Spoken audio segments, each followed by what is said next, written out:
Okay, this is the third one, and I'm going to put it now beside the others. And we now go for this is the third one of the strawberry grape. So we have 1, 2, and this will be the third one. Not bad for the drought year.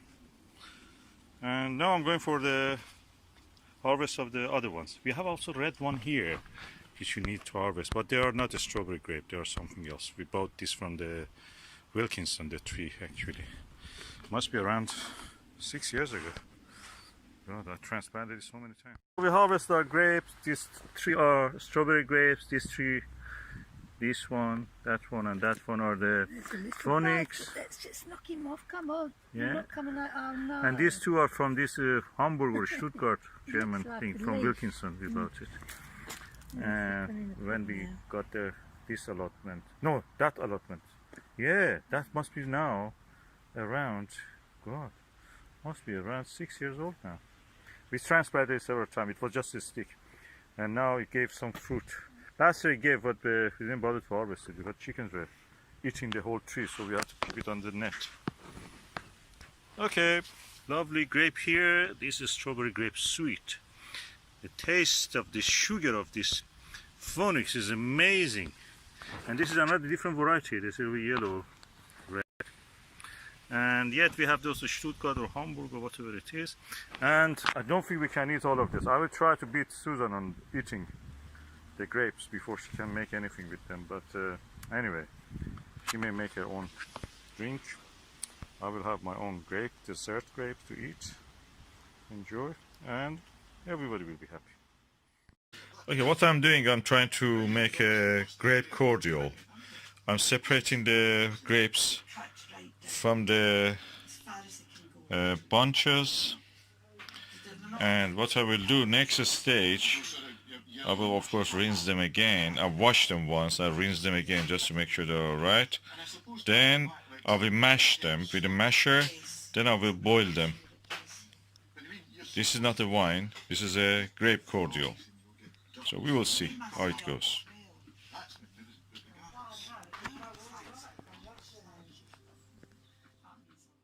Okay, this is Sunday evening. We are trying to make a grape cordial with our grapes. So what I'm doing, individually I take these grapes, I separate the berries, put them here. I put the rest of it, the pulp and the rubbish and the wooden material here. I compost them back. With this one, I will wash them inside this colander. I will wash them. Then I will mash them. I will show stage by stage what I'm doing. So these are all this has been here for around now, probably 1 month. And look, they have stayed lovely. Nothing happened to them.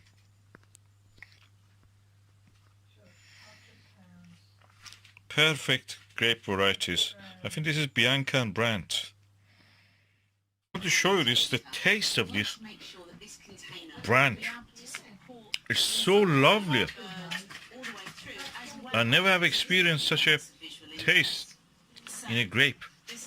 And I've eaten a lot of grapes actually in my life. They are lovely. I think this is the best grape you can eat. Full of aroma and flavors. It's so flavorsome. And look at it.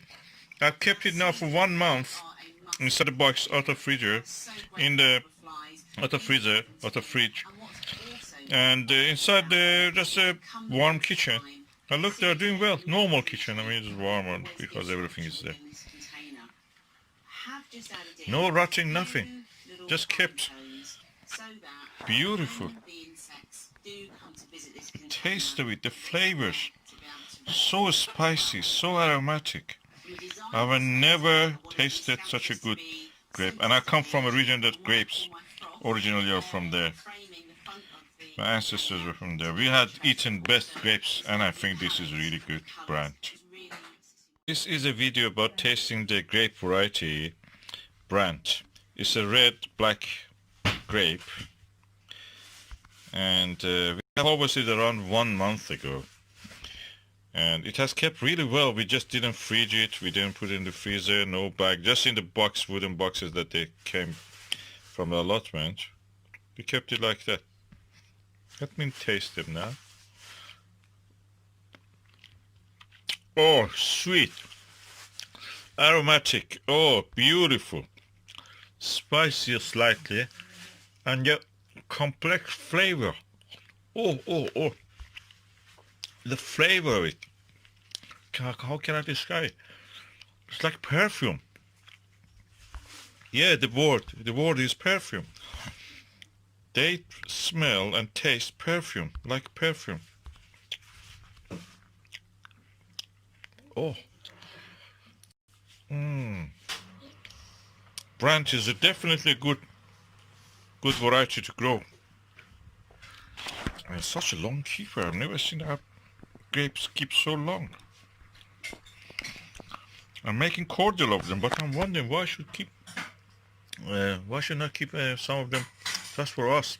After 1 month, we have eaten a lot, yet there is some left, and I thought that they will go off if I don't make cordial with them. And now I'm wondering, should I eat them actually? Again, continue to eat. This is the best grape I've ever tasted. Oh, it's full of flavor and aroma. Perfume. Kind of musky perfume. Oh, it's lovely.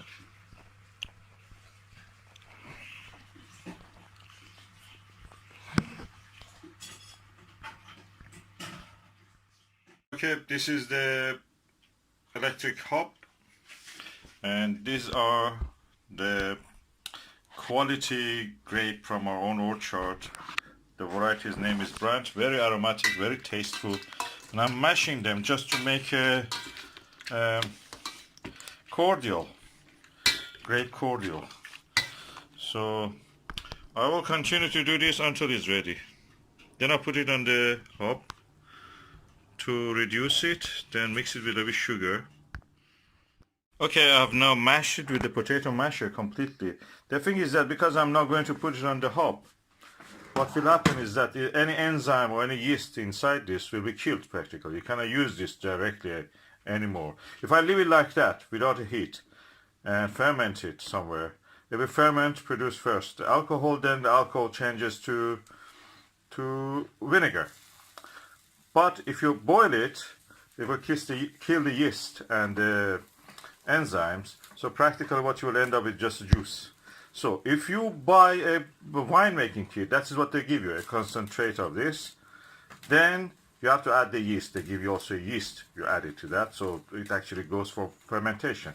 With this one, you can actually preserve it longer because the yeast practically is killed inside it. Yeast can be, you know that how they make a wine. They ask the dirty food workers, virgin or non-virgin, whatever, go there with the dirty food. Just walk on the grape because the skin of the people have yeast in it. We know that. They're dirty. So unwashed feet on the grape introduce a lot of yeast, and that helps fermentation. That's the wine you drink. But when you boil it like that, the yeast is not there. So you can concentrate it like this. Then if you want to make a wine, you have to introduce the yeast. You can use any yeast. You can use the finger yeast. You just put your hand inside it or walk into it if you like. Or put a yeast from the bread making yeast. Or buy a special yeast from the wine making websites or retailers. That's the difference. Now I'm putting it and it's boiling. It's starting to boil. I have to make sure that this is not burning. Okay. When this is boiled, of course I'm putting the masher apart, you have to make sure it is not burning, so you may have to stir it from time to time. When it is boiled, what you will do, you add your sugar, you taste it to see how it is. Then you can use the sugar. Don't use anything other than brown sugar, cane sugar. Don't use purified sugar or anything like that. Some say use it. But anyway, it's different how you believe in the purification system. Is it healthy or not? But anyway, cane sugar is better. Brown sugar, demerara sugar may give a little bit taste to it. So you don't want that taste into that. You want the grape taste. Of course, it depends on your taste. And cane sugar, fine, will be all right. I have something I'll show you.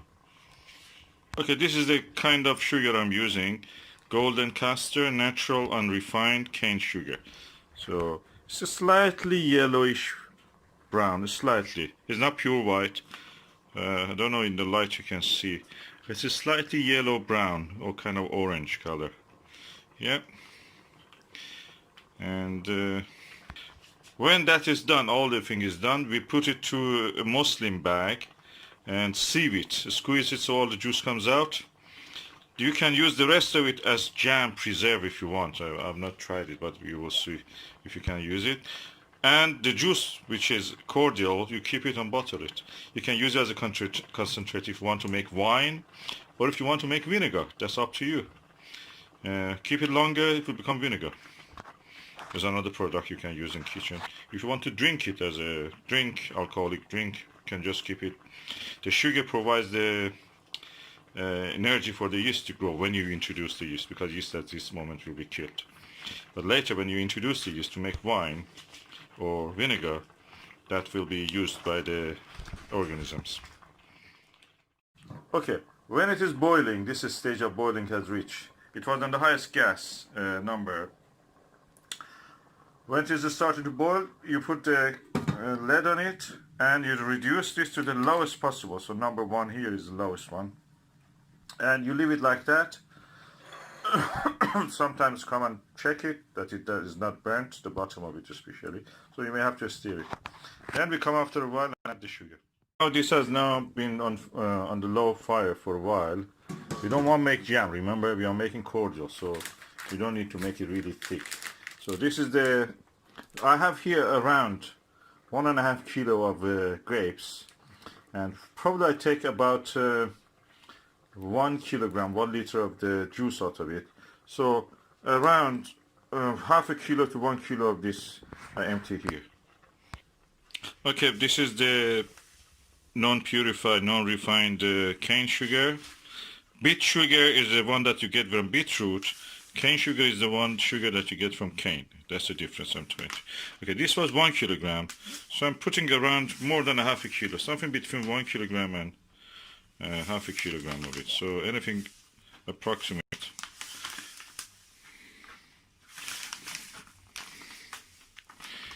Yeah. I think this is around, 800 grams of the sugar. And I will mix it with this properly.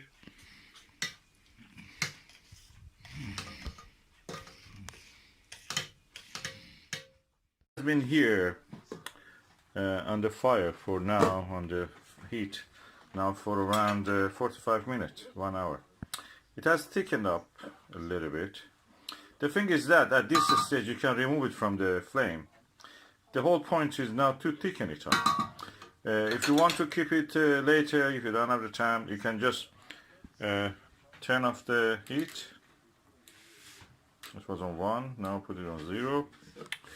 And remove it from the fire, so it just gradually will cool down. You can taste it. If you want it runny, you can have it runny. It's a syrup, cordial as you call it. And the whole point is that you can keep it now for a few days at least like that.